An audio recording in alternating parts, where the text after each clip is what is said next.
Hello everyone, it's Michael from Chess Lifestyle, and yeah, I forgot to unmute myself, so apologies for that. But yeah, basically, I want to tell you a little story. Firstly, we are still on 39 minutes, but we are approaching that 40-minute mark, which is very promising.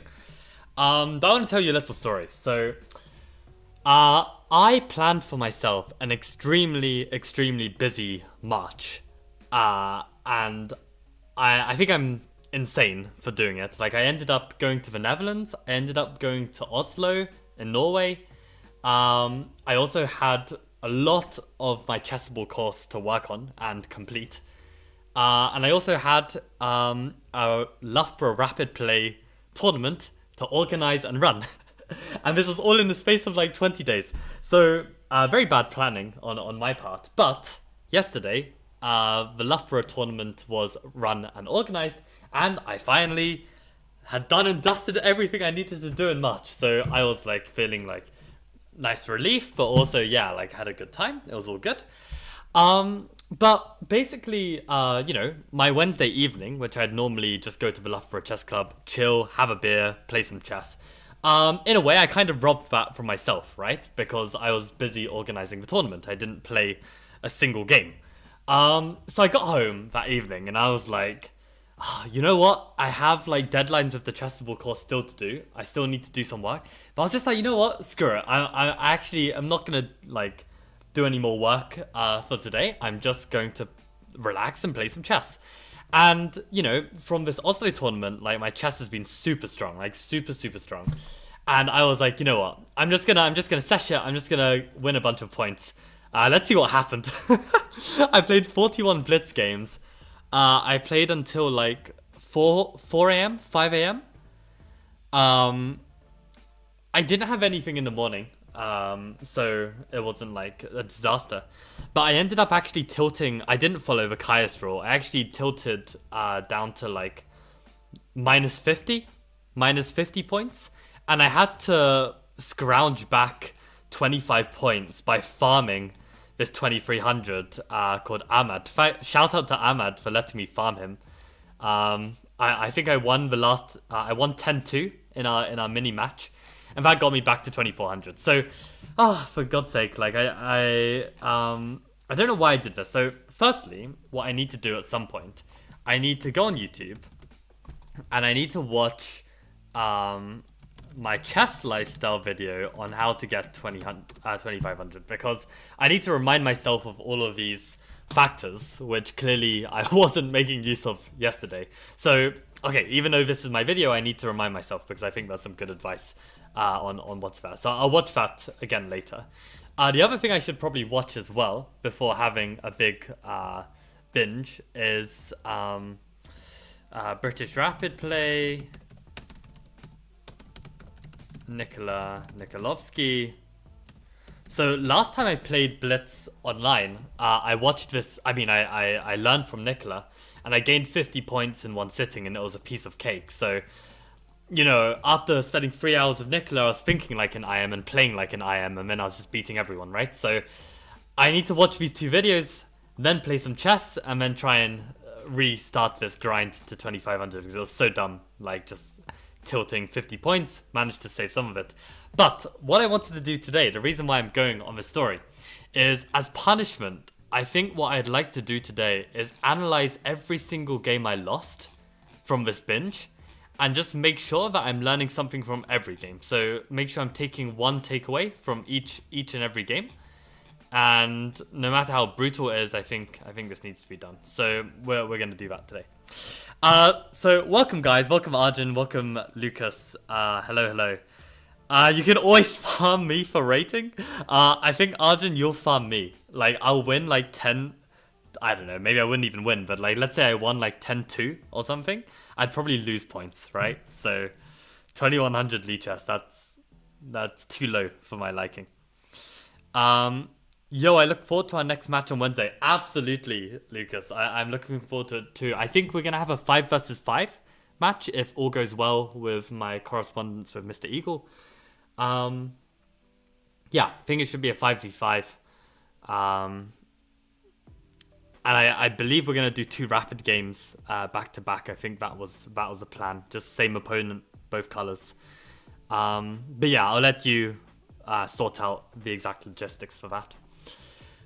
Right, let's look at. Oh my god. Oh my god, did I really start off my sesh yesterday? 1, 2, 3, 4, 5, 6 losses in a row. I lost 6 times in a row to start off my... That's unbelievable. I didn't even notice I lost six times in a row. That's actually unacceptable. Wow, okay. Well, let's look at these first 6 losses. I don't even remember what happened in the game, so that's why it's really important to learn something from it. I remember I had some traumatic losses. You're gonna see some absolutely abysmal losses. 1, 2, 3. Yeah, and the problem is, like, even if you have a decent session afterwards, right? The fact that you've lost 6 in a row, how many rating points is that? That's like minus 25 at least. So the fact that I finished on like minus 25, it means that basically I broke even, except for these initial 6 losses, which were probably just playing terribly, playing tilted. Let's have a look. When is your next classical tournament? Actually, that's a very good point, Arjun. I might playing the Nottingham Congress, but I really don't know because I haven't really looked into it. It's FIDE rated, I believe. Let's have a look. Let's see who's playing. 95 plus 10. Oof. 3 rounds on Saturday, 2 rounds on Sunday. Is it FIDE rated as well? I don't see where it says. Normally it would say FIDE rated if it's FIDE rated.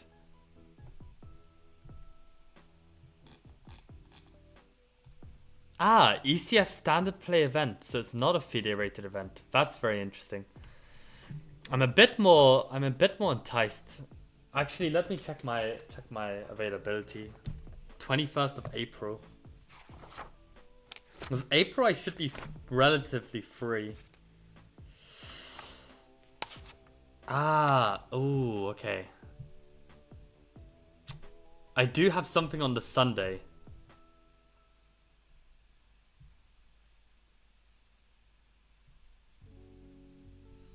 Yeah, I'll have to think about it. I mean, to be honest, the idea of a 5-round weekend congress is not my cup of tea, if I'm being completely honest.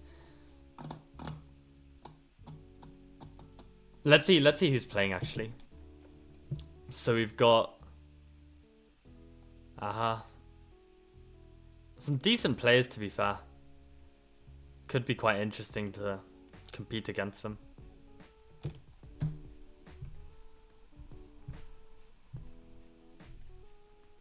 Man, it's so rough though. I mean, John Potter is such a 2200 player, and the fact that he's tilted back down to 2130, that's so rough. Yeah. No. No. No,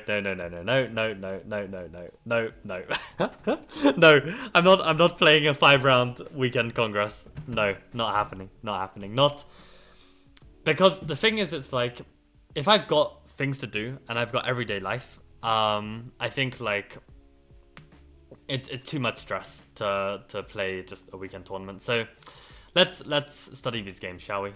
Okay. So I played G6.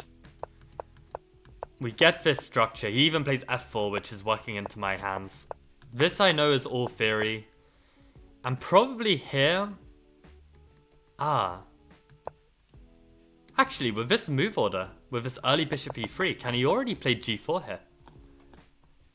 He might be able to play G4 already. No, he can't. Wait, why? Bishop F2?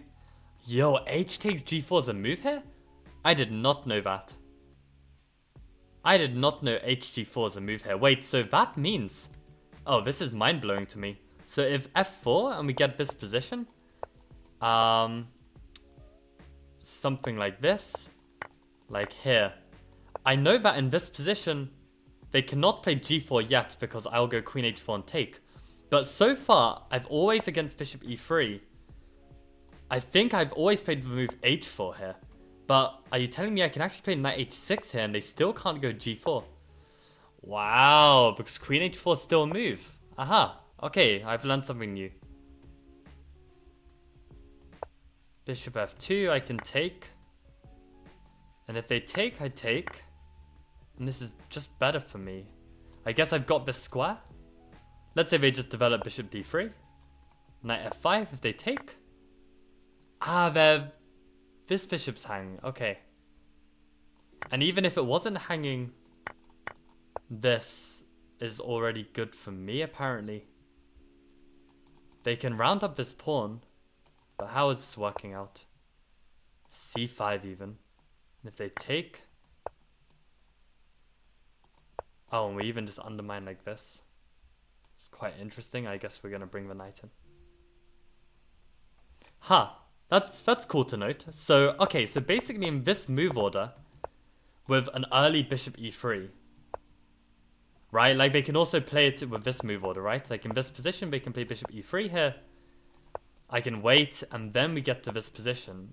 And here, if we get this setup, g4 can be met with queen h4. Okay, good to know, good to know. So, okay, we get this setup. There's no g4. Now, at this moment here, I should be playing h4. Oh, interesting how knight f5 is even a move. And they don't care about this immediate capture. Okay, I'm just going to have time to play this. That's also interesting to note. Okay, so I have time to play knight f5, hit the bishop. Wow, and knight h4 is a move. I would always just play h4 here. This is what I would know. How does this make sense? This feels a bit awkward. Like, if the queen just moves, okay, we can do a little repetition. Okay, so we've got a little repetition here, and this can provoke them to take. That's very smart, actually. We can always throw in this repetition, and we're very happy to trade this bishop off the board. Our bishop will become much stronger, so that's good to note as well. Okay. Okay, so good to see this. Like, I'll probably forget it another 10 times, but we get slowly closer to mastering this idea, so this is all fine. Yeah, I think in the game I thought this bishop f2 was good, but... Okay. Yeah, so already I was feeling okay in this position. Yeah, and I brought... yeah. So basically, after rook g1, I remember I was bulleting out every move. I was playing very, very fast in this game. And yeah, I realized as soon as I made this move, I'd overlooked this tactic. So again, like, I should just not be playing so quickly that I'm actually blundering material. Because here I have a perfectly good position. Just bishop h6, put the knight on e6, and I'm definitely the one playing for advantage. So okay, let's make some notes actually on all of these games. So okay, let's just make a random okay, let's use this. Okay, so let's just make... Okay, so this is reasons for losses 2103. Okay, so this is game 1 is blunder, 1 move blunder. Okay, that's one aspect of this game, playing too fast. Okay, so this was one mistake. Yeah, just losing this pawn, and now my structure is a lot worse. And I tried to play this move quickly, and again, interestingly enough, knight e6, I'm even close to equal here, despite being a pawn down. Like, this is incredible to me. And I've wondered in my head, should I slow down here and actually think whether this is better? But I thought I would just try and win on time by playing this move and just causing more problems to my opponent. But the problem is he's got this e6 move, which is just super strong. Like, I think I can't play such a move in a 5-minute game. Like, I think it's just way too ambitious. I should just play knight e6. And why is this actually close to equal? I guess these pawns even without this pawn on g6, it's not the end of the world. Maybe like white can't really attack this without using a queen, and I can defend it with a rook. Like this knight is covering the square very well, and it's actually a very secure pawn. So it's incredible that I can even just drop this pawn and it not be so bad. But yeah, this e6 move was super strong, and yeah, I didn't even spot that my knight was hanging. So at this moment here, I should have realized that, hey Michael, you're not playing like a 24-38. You literally made 3 blunders in a row. Maybe take it chill, go play on your alt account. But yeah, the thing is, when you don't play online chess for a while, not only do you get rusty like with the actual moves, you get rusty with the mindset. You don't like think straight. So rather than just like be like, okay, yo, I will take the L, I'll take the -7 points or whatever, and just switch to my alt and play on my alt, because this is obviously some terrible chess, right? This is like 2000 level chess. So one move blunder, several follow up blunders, clear sign of tilt. So this is game one. So let's see how game 2 went, and let's see if we can understand the trend and see if we can learn from this. So okay, we learned something from the opening as well, which was nice. Okay, so this is game 2. I get the black pieces again. I get this modern again, and again we get the same opening. So I'm like, okay, let's go. Let's get some revenge.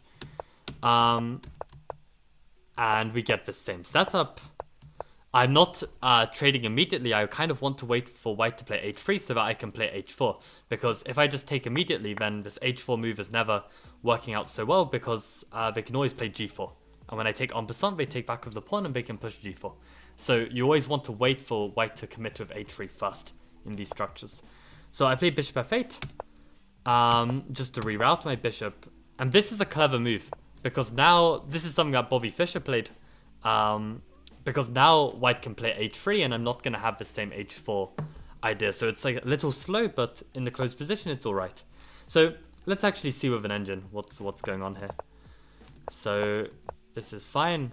As you can see, right, we went from +1 to +0.5 in a single move. Like this, the structure is super tricky.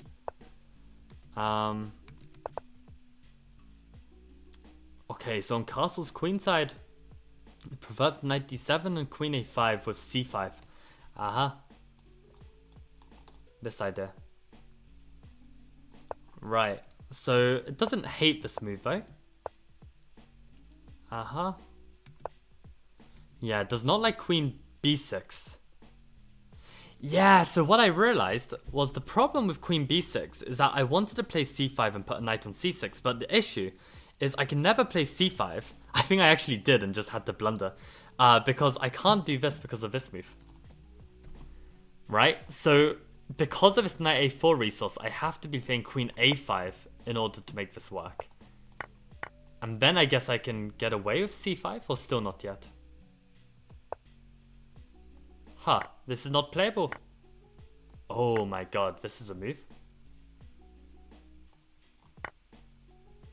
Yeah, I've had this happen to me before. You know what? I've had this happen to me before, which is why I didn't put the queen on a5. That was actually I remember thinking this in the game. So maybe the c5 plan is just very hard to achieve. I need to have a think. You can always play in the major and farm the increased updated March ratings. It's not VD rated, damn. Yeah, I mean, I can't play in the major because my rating's too high. I think the major in the Nottingham is under 1900, and my ECF is over 2000, so I wouldn't be able to do that. Yeah, very annoying that they do +10 instead of 90-30. Yeah, it's a tough one. I mean, it depends who you're playing. If you're playing these like regular circuit players of who are very good at these congresses, then they're very good with this +10 second increment. But if you're playing like, kind of rusty players, +10 can be very nice. You can really get them down on the clock and use it to your advantage. So it's kind of double-edged, what I prefer. Can I still go for c5 this way? Maybe with a knight on d7. Give up my hopes of having a knight on c6. I still can't do this. Wow. I still can't do this even with my queen on d8 protecting this pawn. Wow, because bishop takes is still playable. That's incredible to me. That's incredible. So this is so winning. Queen b4. And if I just put a knight on e6, I'm just lost here. I'm literally a piece up. Oh, my queen is... okay. Okay, that makes sense. Okay. Wow, okay, I'm learning a lot here. So, the point is... Okay, when there's a knight on c3 and a bishop on f3, we need to look out... we need to look out for these moves. I'm wondering if I even want to make notes on this. I wonder if I even want to make notes on this. I really should. I really should. Right, guys, I'm gonna make some notes. I'm gonna make some notes. Okay, we're gonna make okay. Apologies for this. Okay. Because chances of me making a Gurgenitsa modern course one day, it might be very high, and I want to make keep some of this. So okay. Gurgenitsa modern revelations.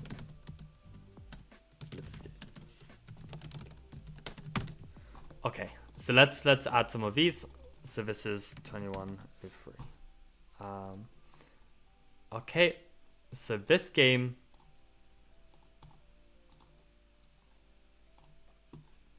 So this is the kind of analysis I would really recommend you try and do, because you're really going to, you know, improve your game this way. So I'll just write here.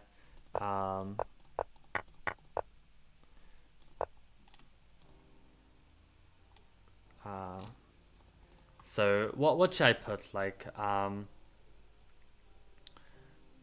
maybe I'll just do a capital letter note. So white can't actually get away with g4 here, even with the bishop on e3.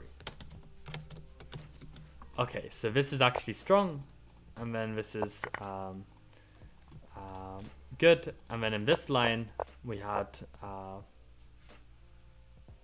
yeah, and I was understanding it here, but I'll just put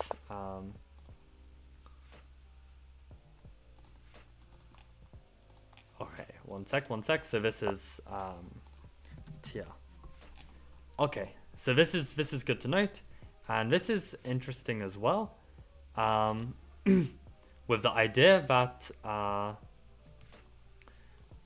no problem, and then this is really interesting. So black can force a repetition, or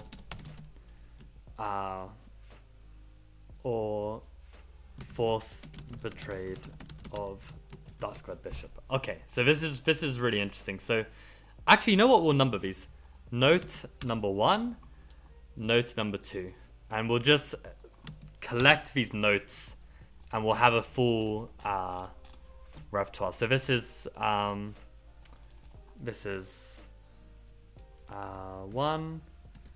1.1 Austrian attack. Okay. You know what? I'll do it like this. Yeah. So you can see this kind of stuff takes time, but ultimately I think it's worthwhile. It's worthwhile. Like having this collection, being able to review it, like especially someone with bad memory. Like I can understand stuff, but I can just forget stuff very easily. So I think we understood some interesting things about this aspect as well. So you know what? I want to add this to my study already. So this is Austrian attack 1.2. So if we go from here, this was still relatively fine. Better move order to play for h3. And then here, engine's preference, but we should be extremely careful about ever playing c5 due to the weak d5 pawn. So I think this was really interesting to note. This is a blunder, and this is a blunder, and this is very strong. So whenever bishop f3 and knight f3, watch out for this. Okay, so this I would consider note number 3.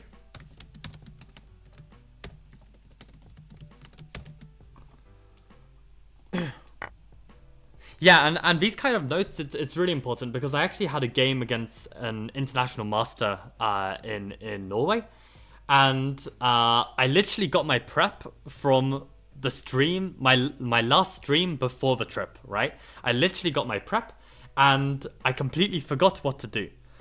But now, after the game, I was able to look back at that prep, see what move I should have played, and now I even know what move I should have played. So it's like, if you have something to refer to, you can keep coming back to it, and slowly but surely, like, understand, like what you need to play in your lines. So this is really good. So queen b6 was also not ideal, right, for pushing c5. So c5 with queen b6, c5, the c5 break is also not working since we can't recapture bishop takes c5 due to knight a4. So this is also a weakness of queen b6, right? So this is also not so good.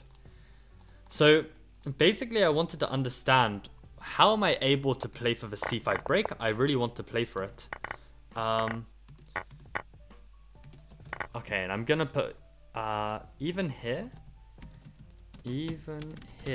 with the queen still on d8, black cannot push c5 due to the weakness of the d5 pawn. So this is strong, wins a queen. A quen. So okay, that's good to see. Okay, and I'm gonna draw some arrows here just so I can see the different lines. Okay. Yeah, so basically what I want to understand from this game is there a way I can play for c5 in a successful way? This is what I'd want to know.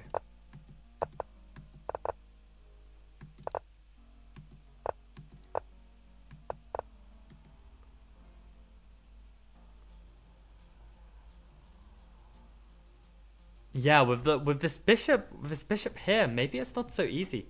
Maybe I need to think of a different plan.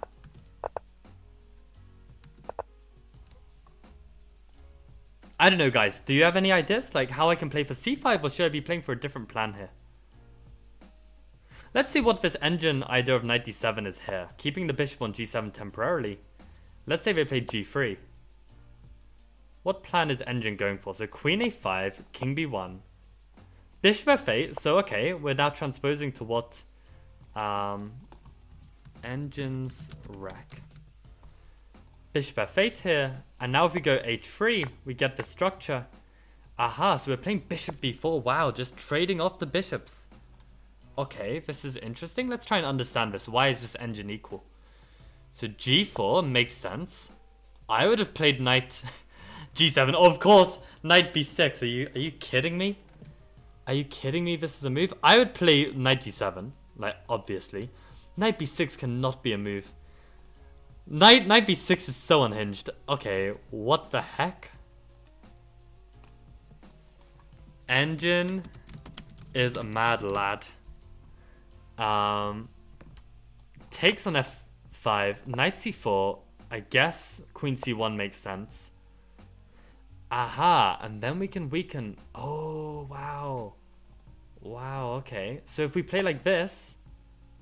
Holy crap. Holy crap. I've never seen this idea in my life. What an idea with the bishop on b4. I've never put the bishop on b4 on the Garganitsa. You see how deep this opening is. It's actually unbelievably deep.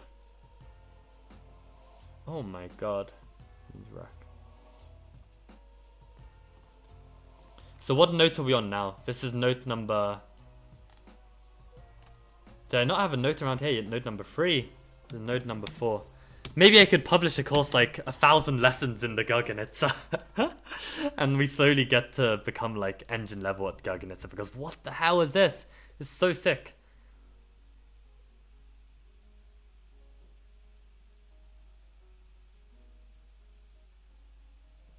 If white doesn't deal with the bishop immediately, if black can bring a knight to c4, black will have devastating, I can't spell, it doesn't matter, attacking prospects. Yeah, what a line. What a line. Also good. But no, we'll make this knight takes b2. Yeah. Incredible. Incredible, because the point is we can throw in queen a3, because then that removes the defender of the king, and this is like, this is already toast. Wow. Unbelievable line. Unbelievable line. So, when the bishop is on f2, playing for this is actually a really good strat. Okay, I think I can make note of this.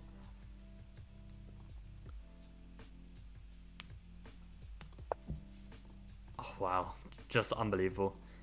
Engine has a really cool idea here.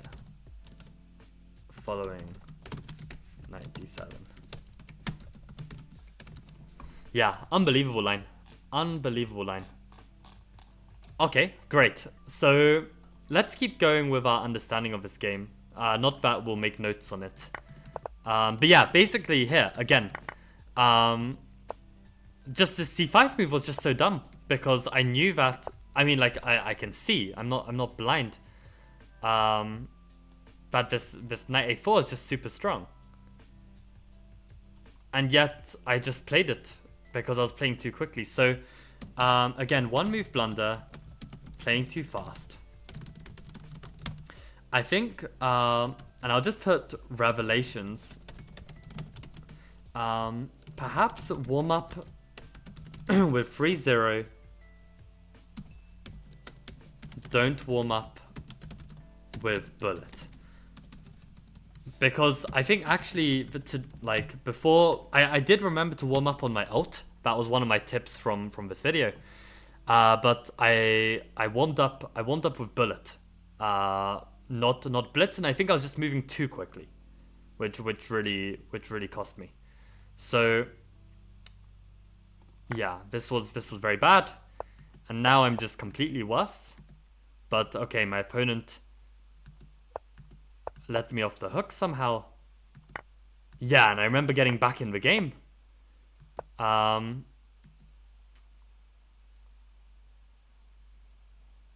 I didn't know how to play this at all. Did not know how to... Yeah, this knight I feel so bad. I literally just had to go back. Such a bad move. Just like a one move threat that does nothing. The knight is actually well placed on h4 protecting. So I should just get my king safe. Like, again, principled chess. So yeah. So here. Principled chess needed. Basic king safety.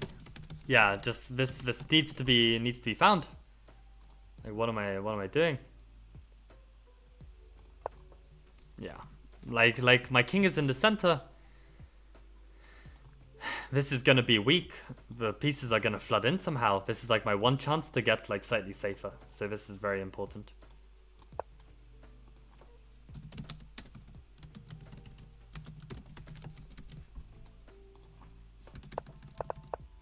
Yeah, and then of course around here, then things got bad again. I tried like some random stuff, of course, never in a million years going to work. Did I even fight? No, I didn't fight back. Oh yeah, can you imagine? Like at this moment here, it was so unbelievably tilting when I played this, because at this moment, I had pre-moved. At this moment, I had pre-moved queen takes d1. My opponent plays queen f7. I quickly played king d8. And because I was expecting like queen f8, I just pre-moved king c7. But had I at this move pre-moved queen takes d1, I would have pre-moved this. And then I could probably just pre-move back and forth, and it's just a complete draw. I mean, the problem is here I would probably pre-move this and lose. But yeah, I just didn't have the time, playing too slowly because I had a bad position. Just really, yeah, real shame. But yeah, like if I had a few more seconds, then I think my opponent was just playing anything at that point because he knew he was gonna win on time. But yeah, again, really poor play. Do you play modern and classical? Feels too risky if your opponent preps you. Right, so yeah, it's a tricky one. I mean, I have been playing modern and classical. But you're right, like as soon as I play some like big open 9-rounders, it is a risk that my opponent will find my games and prep it hard. But to be honest, I think if I know my lines well enough, then I should have enough flexibility to play it in different ways. And I do have some options where I have like 2 different moves that I can play. And I think the position just suits me so well. I want to try it. I think I want to try it in classical. Like, objectively speaking, it is a risk, and it's better not to. But the fact that, you know, this kind of style is so suited to my style, right? I actually think it's worth doing. I think it's worth taking the risk. That's my feeling. But okay, let's look at another one of these games. So, okay, I got my preparation for my c3 Venom. We get this reverse classical variation. And you definitely want to make sure that you meet knight f6 with knight d2. Otherwise, they're going to play... if you make some random move, they're going to play h5, and then they're going to cement a knight on e4. And this gets very ugly. These kind of tricks with all kinds of stuff. So... maybe it's not so strong, but just always remember to make this move. And again, it's unbelievable that I lost this game because I'm so strong at playing this classical variation. So queen b3 is right as well. And you see what I mean, right? Like with the extra tempo, it's really not critical at all, and white's just like got a pleasant position. So how the hell did I lose this? Yeah, knight d4 feels like an extremely natural move. Like, why wouldn't I just play knight d4 and take this bishop? Like, yeah, and the thing is here already I started to switch to 3-minute chess because I realized like I'm playing too fast. So I wanted to play 3-0, but I'm just worse at 3-0. Like, I need the time to think if I want to be playing at like 24-50 kind of level. Oh, what? I'm just winning here. a5. I mean, knight d4 is very principled, right? To just block this pawn. But what's the win? I hit here. Oh my god, is the queen trapped? Yo, the queen is just trapped. That's unbelievable. Wow. Wow. Wow. Wow. Wow. Wow. Okay, so that's a cute piece of geometry that I need to keep in mind. Like, there's potential for this queen actually getting trapped in this line. What an idea. What an idea. I mean, I played queen a2 not to trap the queen. I played it because my queen was attacked. Wow, interesting. a5. Beautiful. Yeah, and the point is on d4, I just sidestep this attack and I keep this queen trapped. Very cool idea. Okay, that's good to have seen once. So instead, I trade the pieces, like any normal chess player. Oh god, I think I remember this game. I think I remember this game. This was actually horrific. This was actually horrific. Like, look how badly. My opponent is 2587.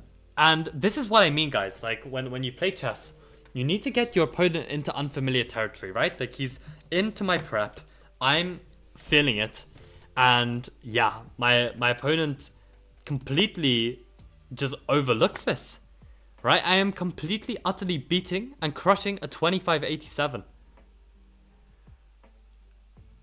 Now, at this moment here, I should be thinking about consolidating. Like, let's make sure we have no weaknesses. Let's make sure we outplay this guy. So bishop e5 is a good move. He moves out of the way. And here, knight d4. This is what I like. This is what I like. I think this looks fine. Did I trade here? I didn't trade. I guess I wanted the weakness of the d-pawn to continue, but maybe it's worth trading and play c4. Is c4 the move? Yeah. Don't know why I'm not playing this. This looks really natural to me now. But yeah, I had 2 minutes on the clock. Yeah, and here I traded, right? Put the knight on b5. This all looks fine. And did I double on the d file? Yeah, okay, so I'm playing it quite well, at least to my understanding. Ah, yeah. Yeah. This is really careless. I mean, I played this move with the idea of coming to d4, right? But it's one move too slow. And my opponent doesn't miss this chance. And the worst thing is, at this moment, I make a second blunder in a row. Like, I literally just give up an exchange. I'm not even winning this bishop back. So just completely tilted, like missing this idea. And of course I can still play on, right? I'm only just giving back the pawn. And I even have a better position here, right? I can just control this c4 square and I'm still better. Like I've got huge amounts of play. But completely immediate tilt. As soon as it gets slightly tactical, immediately messing up. So again, it's like maybe I must slow down on tactics. I think this is really important as well. Like, as soon as position becomes tactically critical, must slow down. Yeah, and it was unbelievable. Like imagine choking this position. Like it's such a strong position. Like it's really, really embarrassing to lose this. Bishop f4. Let's say they play like h6 or something to try and play for g5.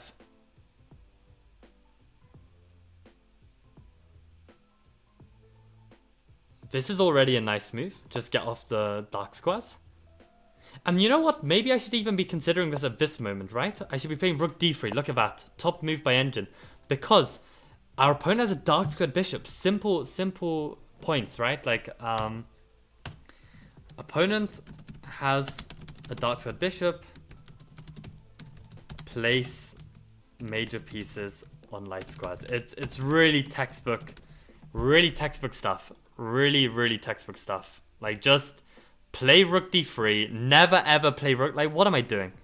Like it's just unbelievable risk for no reason. Now these ideas are never working. Now I can play bishop e5. Now my position's harmonious. Now I'm gonna win the game. But only if I don't. Yeah, I think, you know what, this is actually such a good example of just how not to play. I'm gonna show this to my students.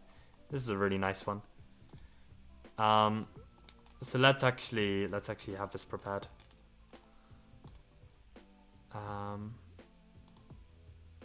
Okay, so here, so let's show this position where I win a pawn.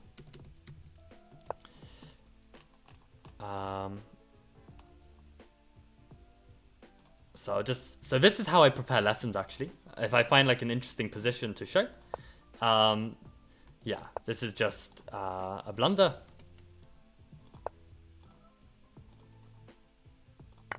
Yeah, obviously this is just good. How to play now. And I'll just put, oh my god, what just happened? Okay, so then this was all good. And then this is definitely a mistake. Like, this needs to be played. And now, no troubles. And I'll just put, what's the difference between rook d3 versus rook d2? And then I'll get my students to understand this. And then a natural move that loses. So yeah, and then this is very strong. And then Alekhine's rule.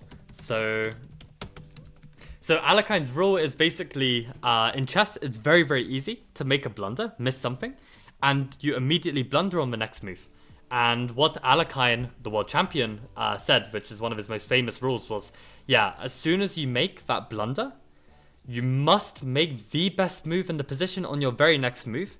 You have to get into that mindset. Like, as soon as you blunder, there is no making a second blunder. If you make a second blunder, then you may lose the whole game. This one blunder, it may not lose you the game. And that's exactly the point. Like, cover c4.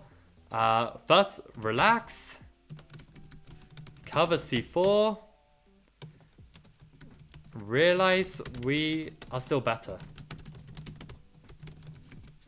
Yeah, so this is, again, blunder number 2, which is unacceptable. And then, now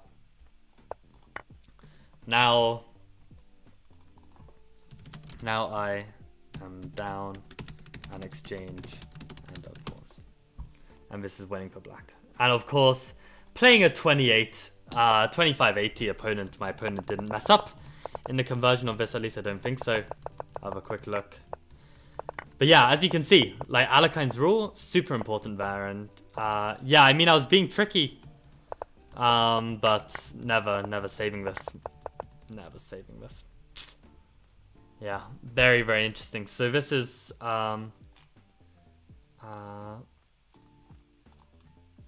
Alekhine's rule and conversions.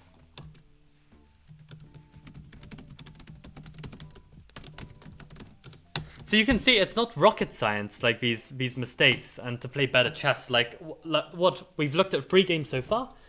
2 games, like, I've been having great positions. Okay, maybe I could understand the positions a bit better, but just making 1 move blunders. And then in this, yeah, again, like, having a great position against 2580, and again, like, making these big mistakes. So what to learn from this? I think the first game was already very telling. I think you need to ask yourself, it's actually rule number 1 in my video. Not rule number 1, sorry, rule number 3.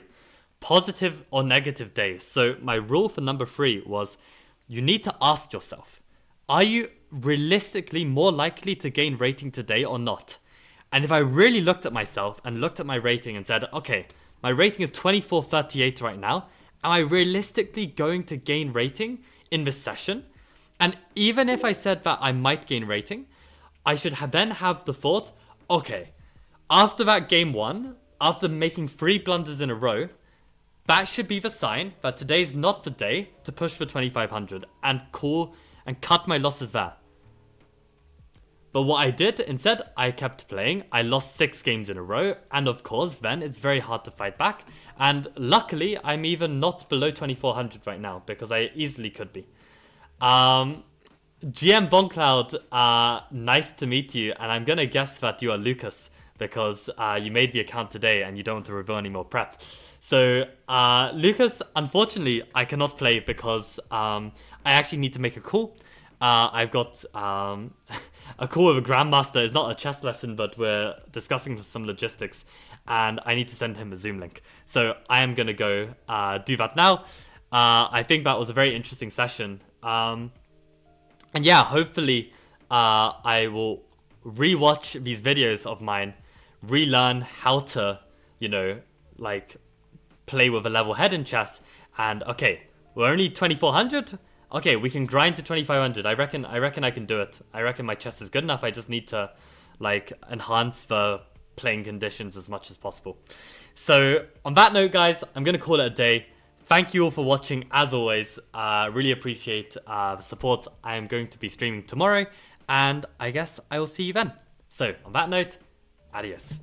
Bye.